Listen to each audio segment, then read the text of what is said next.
Aloha and good morning.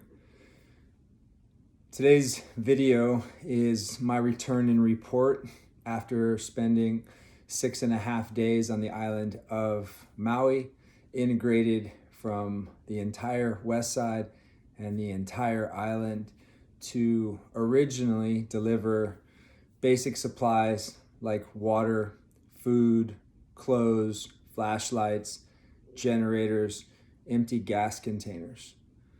And so I won't spend too much time discussing why or how we got there, but I will spend some time on what I saw, not only as a supporter and a server of the people of Lahaina and Maui, but a friend of many of my own ohana who live all over the island and who have been directly impacted and affected by this catastrophe. My call to urgency, my call to a state of emergency is not to talk or waste energy or time on feelings, because feelings are painful, they're broken, they hurt, and with feelings, we blame. So instead, I'm gonna do my best to keep my feelings out of this video today because I want to get to the facts. In our 6.5 day operation on island, interviewing locals, Hawaiians, Kama'aina, interviewing those who have lived on island for 15 years and those who have lived on island for 8 generations. The sentiment that I got, the facts that I received are extremely disheartening.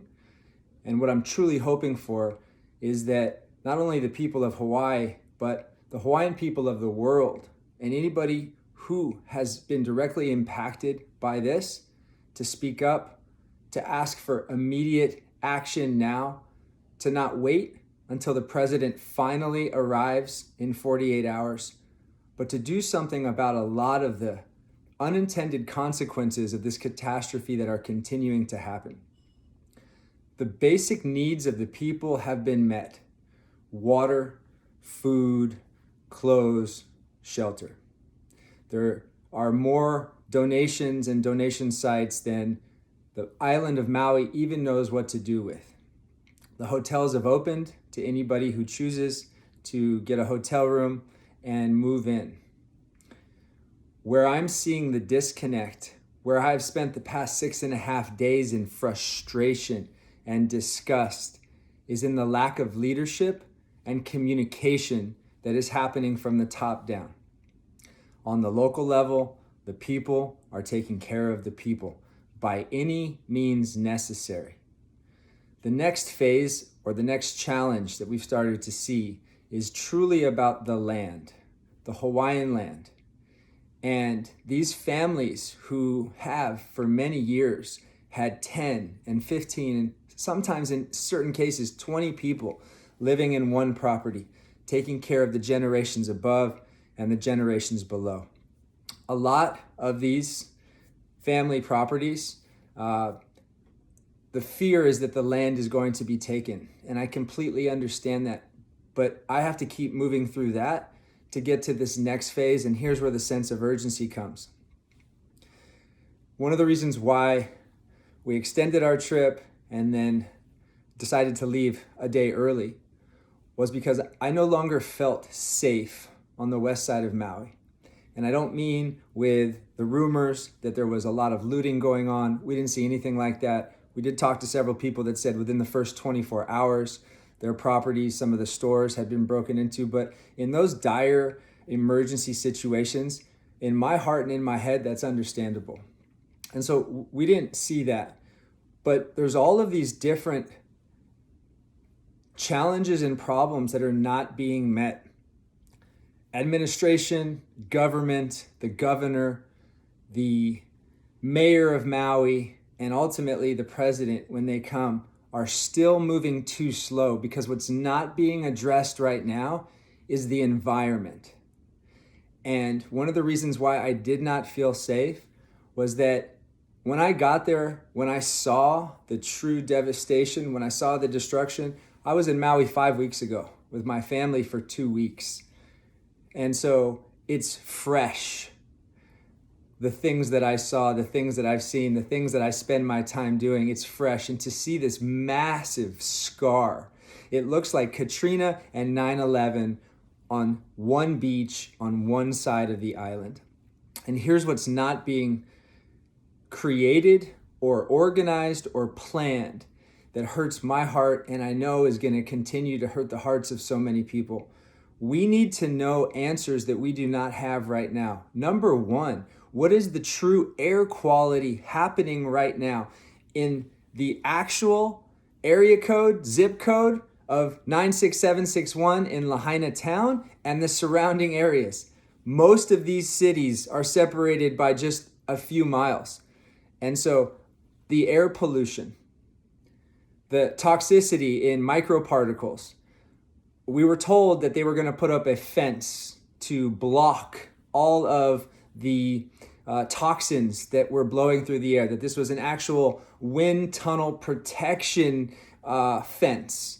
And what we found out, facts with our own eyes, is that they put up a chain link fence. And so all of this energy, all of these resources are being put towards the recovery. Search and rescue. What is the search and rescue? We're on our 11th day. Anybody down there, for the most part, is gone. Anybody missing is gone. And so when are we going to start looking at the land, the air, and the water? When are we going to start to know? How soon can we know about the ocean water? The people of Hawaii, of Maui, of Lahaina, the people who fish every single day, who eat the food that lives in the ocean. The whales are going to be coming into town soon to deliver their babies. These unintended consequences of what has happened is being so focused in the micro or the minute. Everyone is looking at it through this tiny hole when we have to get it out to as many people, as many communities, as many leaders, as many biologists and scientists and people of the private sector who cannot wait for weeks or months. My biggest fear, my biggest scare came when I was standing in the water, in the ocean, on the beach, because I needed 5 minutes to just simply process and take a moment to fucking pause because of what I have seen and what I have felt and what I have heard. And getting in the ocean, I realized, holy shit, this is everywhere. You have thousands of cars and batteries and gasoline and propane and diesel fuel and generators and chemicals that have been melted into the ocean. You have one of the most sensitive reefs in all of the world. You have the fish, you have the trees, you have the plants, you have the people consuming the food that are consuming the food in the water. We need a state of emergency. We cannot just be focused on the recovery or the search and the rescue that's happening over here. We cannot get distracted by the land and the rebuild right now. What we need to focus on immediately is the environment, is the people, is the air quality, the water quality, and the land quality, as well as the ocean and the things that live in the ocean. We must demand change. We must demand speed. The biggest thing that triggered me on this fucking trip was the speed of Maui, which we already know is slow. And so we brought capacity to the island. We brought what we know how to do as leaders is to push and push and push. My plan for today, caught the red eye home last night, was to rest. And as soon as I hit the ground, as soon as I got a chance to give my wife and my son a hug, I realized we cannot rest. The world cannot rest. We need every single person in the world right now to demand what we need, which is multiple teams happening simultaneously. We need massive infrastructure. Why are we still communicating on a small truck in a parking lot? Why?